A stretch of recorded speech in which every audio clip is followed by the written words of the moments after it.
नमस्कार, बुलेटिन में आपका स्वागत है। आपके साथ मैं हूं जीनत सिद्दीकी। शुरुआत करेंगे खबरों की और बड़ी खबर देहरादून से आ रही है, जहां राज्य के 7 जिलों में भारी बारिश का अलर्ट जारी किया गया है।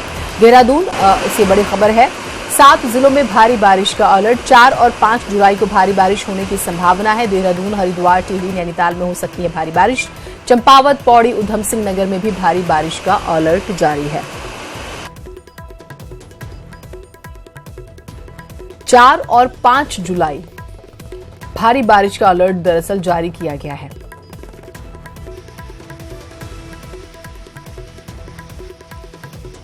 देहरादून से ये बड़ी खबर।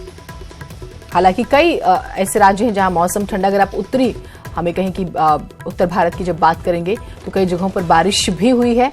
दक्षिण भारत में भी कई जगहों पर बारिश हुई है हल्की। और जब हम पहाड़ी राज्यों की बात करें तो वहां पर भारी बारिश का अलर्ट 4 और 5 तारीख।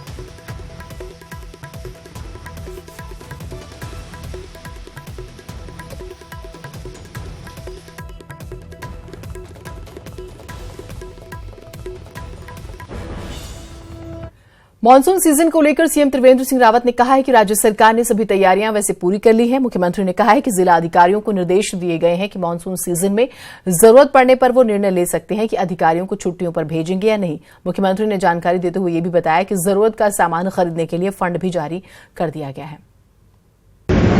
उसके लिए हम लोगों ने भी मीटिंग किया था और उसके लिए जो भी तत्कालिक जरूरतें होती हैं, आर्थिक जरूरत होती है, फंडिंग की जरूरत होती है, तो सभी जिलों को वो फंडिंग कर दी गई है। दूसरा, जो जिलाधिकारी हैं उनसे कहा गया है कि आपको जो भी उचित लगता है कि उनको उनकी छुट्टियां इस समय निरस्त करना है ताकि कर्मचारी क्षेत्र में रहें, तो उनके लिए भी उनको अधिकार दिया गया है। जहां पर आपको आवश्यकता लगे उनके अवकाश आप निरस्त कर दीजिए, या उस दिन के लिए जो अवकाश उस पर वैन कर सकते हैं आप, उनको अधिकार दिया गया है उनकी स्थानीय आवश्यकता के मुताबिक।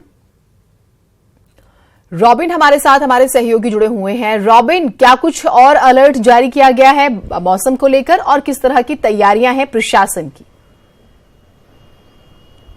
देखिए जीनत, अभी तक जो मॉनसून का जो रुख था वो प्रदेश में कमज़ोर पड़ता हुआ दिखाई दे रहा था, क्योंकि 24 तारीख के आसपास एंटर कर गया था मॉनसून उत्तराखंड में। लेकिन उसके बाद अगर आप देखेंगे तो बहुत कम बारिश हुई है पूरे प्रदेश में। खासतौर पे गढ़वाल रीजन जो है वहाँ पर बारिश नहीं हुई थी। और जून के महीने में 50% कम, 52% इनफैक्ट 52% कम बारिश प्रदेश में ने देखी मॉनसून में। लेकिन जैसा मौसम विभाग ने पूर्वानुमान जताया था कि 2 तारीख से जो है वो एक बार फिर से मॉनसून जो है तेज़ी रफ्तार पकड़ेगा, और ऐसा हुआ भी है। आज जो है बारिश हो रही है पूरे प्रदेश में, अलग अलग इलाकों में। देहरादून की राजधानी की बात करें तो कल रात से ही लगातार बारिश, तेज़ हवाएं चल रही हैं, बारिश हो रही है। अभी भी बादल लगे हुए हैं। और कल और परसों के लिए जो है मौसम विभाग ने अलर्ट 3 से लेकर 5 तारीख तक के लिए मौसम विभाग ने अलर्ट जारी किया है, जिसमें प्रदेश के अलग अलग ज़िलों में जो है भारी बारिश होने की आशंका जो है मौसम विभाग ने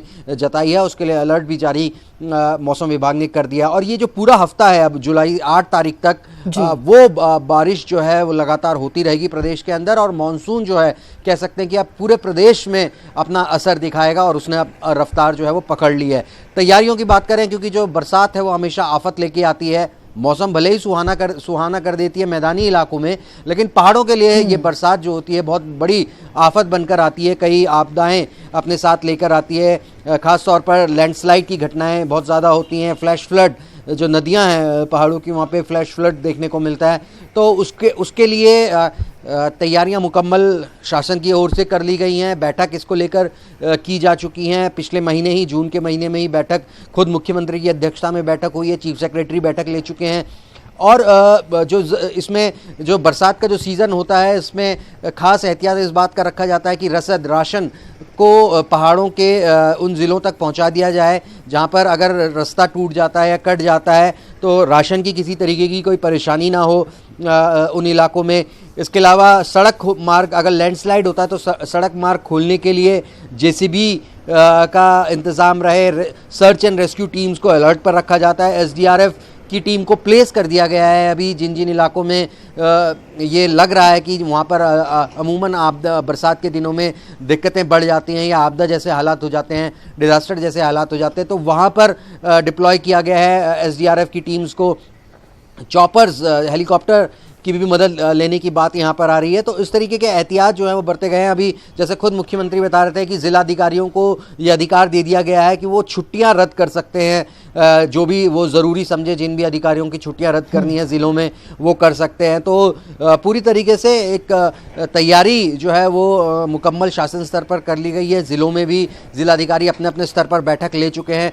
जो डिज़ास्टर मैनेजमेंट कमिटीज़ है उनकी बैठक ली जा चुकी है। तो अपनी तरफ से तैयारियां पूरी हैं। बरसात जो क्योंकि मानसून अब एक्टिव हो गया है तो किसी तरीके की दिक्कत ना हो उसको लेकर पूरी तैयारियां कर ली गई हैं। और मानसून अभी ये जो बारिश शुरू हुई है आज से ज़ीनत, ये लगभग ये सिलसिला अभी 8 जुलाई तक चलेगा। ठीक, बहुत शुक्रिया रॉबिन तमाम जानकारियों के लिए। तो तैयारियां पूरी हैं और अधिकारियों को भी निर्देश है कि वो जहां जरूरत समझते हैं वहां पर छुट्टियां जो हैं वो कर सकते हैं। इसी बीच पीलीभीत के जंगल से भटककर रामपुर होते हुए रुद्रपुर पहुंचे 2 नर टस्कर हाथियों ने बीते देर रात रुद्रपुर के सोनिया होटल के पास एक व्यक्ति को पैरों से कुचलकर मार डाला। रुद्रपुर के सोनिया होटल के पास मौजूद दोनों हाथियों को खदेड़ने के लिए देर रात एसपी क्राइम और एसपी रुद्रपुर के साथ ही पुलिस और वन विभाग के 180 कर्मचारी डटे रहे। आखिरकार ट्रैक्टर, पटाखों, हवाई फायरिंग की मदद से पुलिस ने इन दोनों हाथियों को जो है आबादी से दूर खदेड़ा। पर अभी भी ये दोनों नर टस्कर हाथी रुद्रपुर में ही अपना डेरा डाले हुए हैं। फिलहाल इन दोनों नर हाथियों की निगरानी और सुरक्षा व्यवस्था के मद्देनजर मौके पर भारी संख्या में पुलिस और वन विभाग के लगभग 150 कर्मचारियों को तैनात किया गया है। वैसे कल हाथी के इस जोड़े को देखने के लिए लोग जो है अपनी छतों पर चढ़े भी नजर आए। पीछे वाली पब्लिक हट जाए ना तो उधर निकल जाएंगे आबादी को।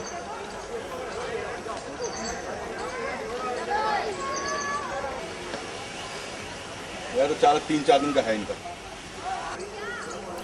पूरन सिंह रावत हमारे साथ, हमारे सहयोगी जुड़े हुए हैं। पूरन, अभी तक कितने कामयाब हुए हैं? एक व्यक्ति की तो जान चली गई, ठीक है, एफर्ट्स भी हो रहे हैं, लेकिन पहुंचे कहां तक हम? देखिए, कुल मिला के 3 दिनों में इन 2 टस्कर हाथियों ने अब तक 3 लोगों को मौत के घाट उतार दिया है और एक व्यक्ति को गंभीर रूप से घायल कर दिया है। फिलहाल अभी पुलिस प्रशासन और वन विभाग को हाथी को पकड़ने में कोई सफलता नहीं मिली है, ना ही हाथी को जंगल में भगाने में कोई सफलता मिली है और आज भी जो है ये अभियान जारी रहेगा। बीते देर रात एक और व्यक्ति की जो है हाथी ने जान ले ली, कुचल कर मार दिया। ये 2 हाथी पीलीभीत के क्षेत्र से बताए जा रहे हैं कि ये रास्ता भटक कर पहुंच गए हैं। पहले इन्होंने रामपुर में तांडव मचाया जहां 2 व्यक्तियों को मौत के घाट उतारा और अब ये रुद्रपुर और रामपुर के सीमावर्ती क्षेत्र में पहुंच गए हैं। बीते देर रात भी वन विभाग और पुलिस प्रशासन के जो कर्मचारी हैं वो लगे रहे इन्हें खदेड़ने पे और आज जो है इनको फिर से एक बार कोशिश ये की जाएगी कि इन्हें यहाँ से जो है जंगल की तरफ खदेड़ा जाए। अब देखना ये होगा कि आज जो है वन विभाग ने जो ऑपरेशन चलाने की सोचा है कि हाथी को जंगल में खदेड़ने के लिए एक बड़ी योजना बनाई जाए, साथ ही बड़ी संख्या में इसमें पुलिस और पीएससी के जवानों को शामिल किया जाएगा क्योंकि अब तक हाथी आक्रामक होकर 3 लोगों को मौत के घाट उतार चुके हैं। तो आज ये ऑपरेशन कितना सफल होता है ये देखने वाली बात होगी।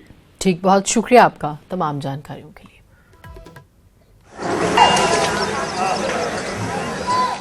बड़ी खबर मसूरी से है। रिट्ज सिनेमा के बाहर हुई मारपीट, दिल्ली के पर्यटकों और स्थानीय युवाओं से मारपीट जो है हुई है। पर्यटकों ने स्थानीय युवाओं पर लगाया पर्स चोरी का आरोप। स्थानीय युवाओं ने चोरी के आरोप को नकारा है।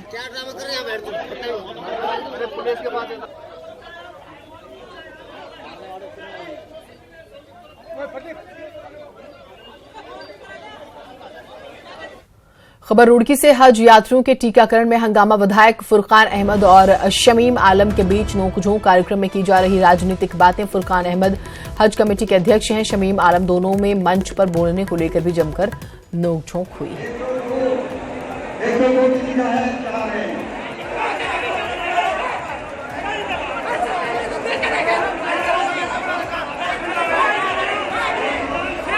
मैंने समझा रहा था, मैंने माइक लिया, मैं एकदम से जो शमीम अहमद चेयरमैन है उन्होंने एकदम मेरे से माइक छीन लिया और जी लोगों में गुस्सा था, क्योंकि लोग बिलबिला रहे थे, परेशान थे, इसमें आपस में चालू इसमें मामला कोई। हम उसको बताएंगे और अगर उन्होंने कोई काम किया तो आए मेरे सामने जो है ना वो भी बता दें वहाँ पर माइक। कोई हमारा कोई हमारा तो चैलेंज है जो है ना, यहाँ का विधायक हो या कोई भी वो हो तो आए मेरे साथ में और बैठ के जो है ना आमने सामने बैठ के बताएं कि कांग्रेस ने क्या किया, बीजेपी ने क्या किया। बीजेपी ने काम किया तो हम लोगों को बताएंगे, ये हमारा कर्म है, धर्म है। ऐसे थोड़ा है कि हम जो है ना भारतीय जनता पार्टी के कार्यकर्ता है और हम किसी से डर जाए या डरें, उसके लिए कानून है और कानून में के को हाथ में कोई लेगा तो उस पर कानूनी कार्रवाई की जाएगी।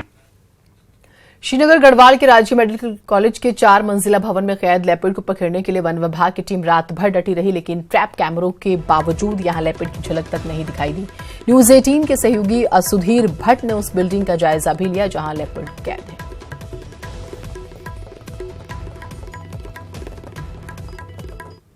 राजकीय मेडिकल कॉलेज में 44 घंटे से अधिक कैद लेपर्ड को जहां अब तक गिरफ्तार नहीं किया जा सका है, वहीं इस समय हम मेडिकल कॉलेज के उस बिल्डिंग के अंदर हैं जहां लेपर्ड कैद है।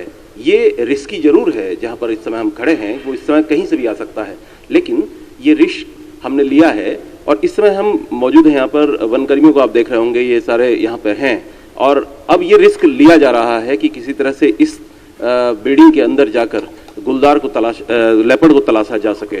और ये सामने आप देखेंगे यहाँ पर पिंजरा भी यहाँ पे लगा हुआ है, जहाँ से अभी जो कुत्ते को बांधा गया था रात भर शिकार के तौर पर, उसको यहाँ से अभी रिहा किया गया है, बाहर निकाला गया है।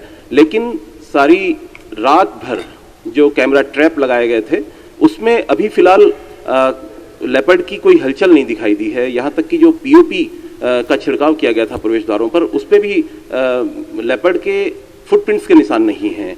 और इसके अलावा जो कोशिश लगातार की जा रही है कि लेपर्ड को किसी तरह से गिरफ्त में लिया जा सके, वो अब तक फिलहाल वन विभाग वन्यजीव विशेषज्ञ असफल रहे हैं अभी तक। तो ये उम्मीद की जा रही है कि आज वन विभाग के कर्मी और जो शिकारी जॉय हुकिल हैं वन्यजीव विशेषज्ञों के साथ इस बिल्डिंग के अंदर सर्च अभियान चलाएंगे, हर कमरे पर तलाशी लेकर। लेकिन वो दिन तक चलाया जा सकता है, क्योंकि अब ये मान लिया गया है कि ये रिस्क लेना जरूरी हो जाएगा, क्योंकि उसका इंतजार नहीं किया जा सकता।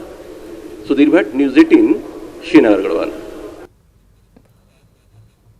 उधर श्रीनगर में लेपर्ड की मौजूदगी के साथ ही उसके 2 बच्चों के भी होने की संभावना जताई जा रही है, जिससे दहशत और बढ़ गई है। लोग आसपास जाने से भी घबरा रहे हैं। दहशत की वजह से राज्य मेडिकल कॉलेज के 24 में से 7 विभागों में शैक्षणिक काम पूरी तरह से ठप है। 4 मंजिला और लगभग 150 कैमरों वाली बिल्डिंग में मौजूद कॉलेज के 7 विभागों की प्री और पैरा क्लिनिक की पढ़ाई भी इसके वजह से ठप हो रही है। कॉलेज प्रशासन का कहना है कि कॉलेज परिसर में लेपर्ड के 2 बच्चे भी हैं, जिन्हें स्टूडेंट्स और स्टाफ ने देखा है। बहरहाल वन विभाग ने बिल्डिंग के सभी गेट पर 3 पिंजरे लगाने के साथ ही प्लास्टर ऑफ पेरिस भी लगाया है, जिससे लेपर्ड के पंजों के निशान मिल सके।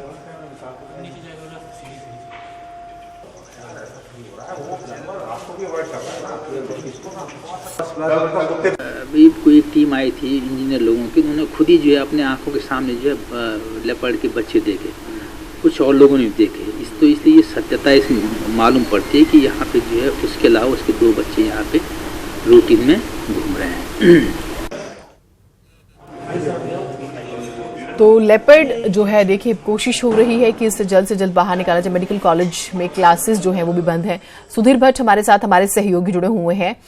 सुधीर जी, कहाँ तक, कितने सक्सेसफुल हुए हैं अभी तक? देखिए जीनत, इस पूरे मामले पर अगर एक ये बात कही जाए कि नियत ईमानदार है, पूरी शिद्दत से जो है कोशिश की जा रही है कि पकड़ा जा सके, लेकिन नतीजा 0 है।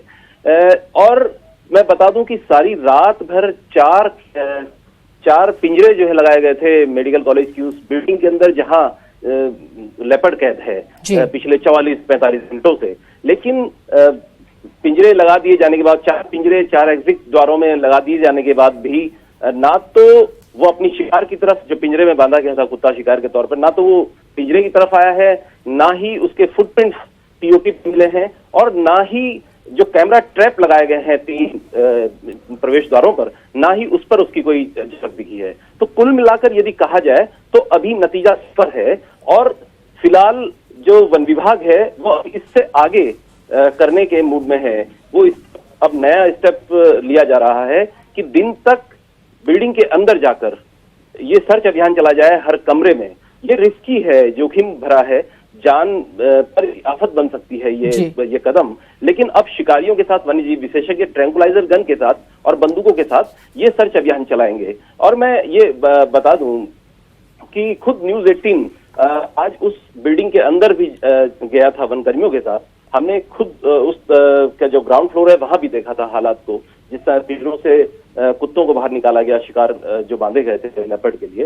तो अभी कुल मिलाकर पानी भी वहां रखा गया है, शिकार भी वहां बांधा गया है, पिंजरे वहां लगाए गए हैं, कैमरा ट्रैप लगाए गए हैं, पीओपी का छिड़काव किया गया, लेकिन किसी भी चीज में अब तक वन विभाग को सफलता नहीं मिली है। ठीक, बहुत शुक्रिया आपका तमाम जानकारियों के लिए। तो फिलहाल सारी कोशिशें फेल साबित हुई हैं।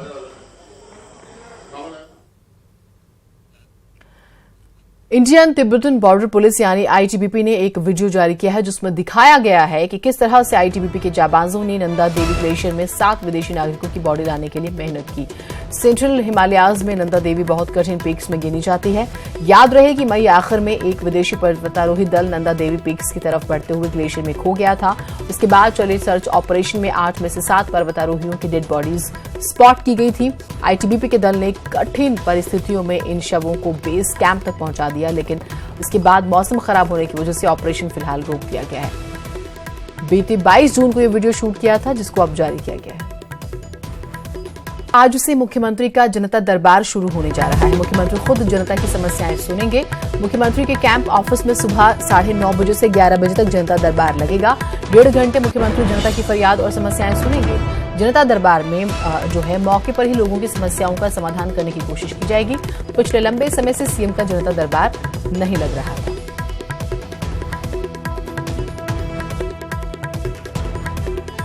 देहरादून आरटीओ ऑफिस में दलालों का राज हम आपको कई बार दिखा चुके हैं, लेकिन आज आपको मिलवाते हैं देहरादून आरटीओ ऑफिस में तैनात घूसखोर महिला कर्मचारी से, जो लाइसेंस छुड़ाने के नाम पर घूस लेती कैमरे में कैद हुई है।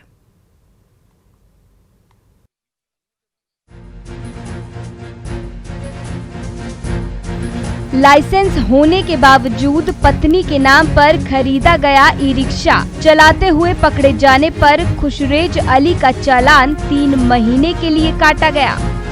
नियम के मुताबिक ई रिक्शा के लिए 1000 रुपए जुर्माना भरने के बावजूद भी 3 महीने के लिए लाइसेंस जब्त ही रहता है। लेकिन लाइसेंस काउंटर पर अनुसेवक देवेश्वरी भंडारी ने खुशरेज से 4000 रुपए की घूस ली और 2 महीने में ही लाइसेंस भी वापस कर दिया। लेकिन अनुसेवक की इस करतूत को कैमरे में कैद कर लिया गया। मेरा जो चालान था वो फंसा हुआ। अब आप सुबह आपके पास आया था, वो उन्होंने बोला आंटी ने मुझे बाहर 1500 रुपये लगे। मैं तो आपकी वजह से 2000 रुपये कसम से किसी से उधार लेकर आया, आप यकीन मान लो। ये देखना कितने है। वहीं एआरटीओ ने दलील दी कि लाइसेंस आसानी से छूटने का कोई प्रावधान ही नहीं है, क्योंकि सब कुछ ऑनलाइन होता है और सिस्टम में ही ब्लॉक कर दिया जाता है। क्या किया, मेरे डीएल लेके और मेरा चालान काट के मेरे हाथ में दे दिया। उन्होंने मेरी एक नहीं सुनी और मेरा जो है कह दिया मुझे आप आरटीओ जाना, कागज दिखाना और अपनी आरसी वो अपना डीएल वापस लेके आ जाना आप। जब मैं आरटीओ गया तो मैं इतना परेशान हुआ, वहाँ पे 13 नंबर पे भेज गया, कभी 8 नंबर पे भेज देते हैं मुझे, और मेरा जो है ना बिल्कुल भी उन्होंने कोई सुनवाई करी नहीं।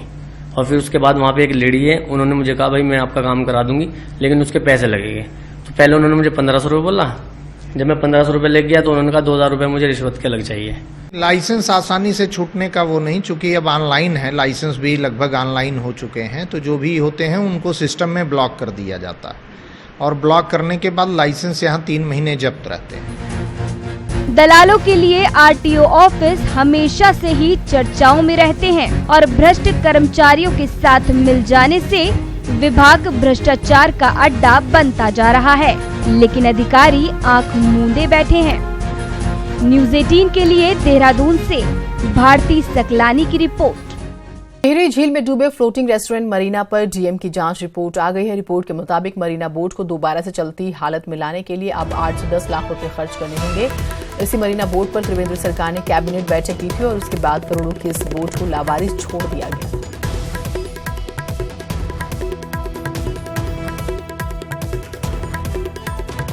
वो मरीना के डूब जाने पे डीएम टिहरी को जांच सौंपी गई थी, तो डीएम टिहरी ने उसमें एक प्रारंभिक रिपोर्ट दी थी कि उसमें कुछ धनराशि 8-10 लाख रुपए का खर्च आएगा वो मरीना को ऐसी हालत में पहुंचाने के लिए जिससे कि वो पुनः उसमें कोई डूबने उबने का खतरा ना रहे बारिश के सीजन में। तो फिर हमने भी डीएम की ही जो रिपोर्ट की कॉपी हमारे पास थी तो हमने यूटीडीबी से फिर मांग की थी कि वो धनराशि उपलब्ध कराई जाए। मेंटेनेंस की वजह देख रेख की बाद में उसका कहीं भी ध्यान नहीं देते हैं। उसका कारण यह है कि एक समय में मरीना बोर्ड डूब जाएगा कभी ना कभी। अब कह रहे हैं उसमें नीचे होता, अगर मान लिया एनुअल मेंटेन किया होता तो 8 लाख क्या इसमें 40-50 हज़ार रुपये में ठीक ठाक हो जाता है। विश्व में गिद्ध बड़ी तेजी से विलुप्त हो रही हैं। हाल ये है कि वन्यजीव संरक्षण के लिए बनाए गए कॉर्बेट नेशनल पार्क और उसके आसपास के जो वन क्षेत्र हैं वहां से भी अब गिद्ध विलुप्त होते चले आ रहे हैं, जो कि फिक्र की बात है।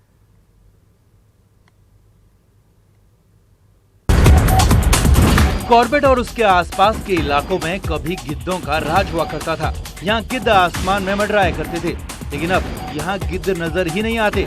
कॉर्बेट के बाहर रिगोड़ा और मालधन में गिद्धों की कॉलोनियां भी हुआ करती थी, जहाँ ब्रीडिंग किया करते थे, लेकिन अब ये कॉलोनियां भी खाली हो चली हैं और यहाँ का इंडियन व्हाइट बैक्ड वल्चर तो पूरी तरह से विलुप्त हो चला है। और इसकी वजह जानवरों को लगाए जाने वाले सस्ते दर्द निवारकों को बताया जा रहा है। तो इंडियन व्हाइट बैक्ड वल्चर जो हमारे यहाँ पर जो ब्रीड करता था, जो हाथीडगर और इंगोड़ा क्षेत्र में जो पाया जाता था, जो हमारे यहाँ पर उसका कॉर्बेट लैंडस्केप में, ये बिल्कुल अब यहाँ से आपके विलुप्त हो चुके हैं। कॉर्बेट प्रशासन इसके लिए स्टडी की बात कर रहा है, जिससे पता चल सके कि यहाँ वल्चर की स्थिति क्या है। वैसे पार्क के झिरना रेंज में सर्दियों में माइग्रेटरी वल्चर जरूर दिखाई देते हैं, लेकिन वो भी कब तक दिखाई देते रहेंगे ये कहना मुश्किल है। हो सकता है कहीं उनका एरिया लोकल फैक्टर्स की वजह से चेंज हुआ हो। इस पे हम स्टडी करा लेंगे और इनका जो भी बर्ड्स काउंट होता है वो एक बार करके देखने पे ही हम इसके बारे में कुछ बता पाएंगे। प्रकृति का नेचुरल सफाई कर्मी कहे जाने वाले गिद्धों से अब ये क्षेत्र खाली हो चुका है। जैव विविधता के धनी कॉर्बेट में भी गिद्धों को बचाने के उपाय नहीं हुए तो इसके दूरगामी गंभीर परिणाम होंगे। रामनगर से न्यूज़ 18 के लिए गोविंद पाटनी की रिपोर्ट। और इसके साथ फिलहाल इस बुलेटिन में इतना ही, दीजिए इजाजत। नमस्कार।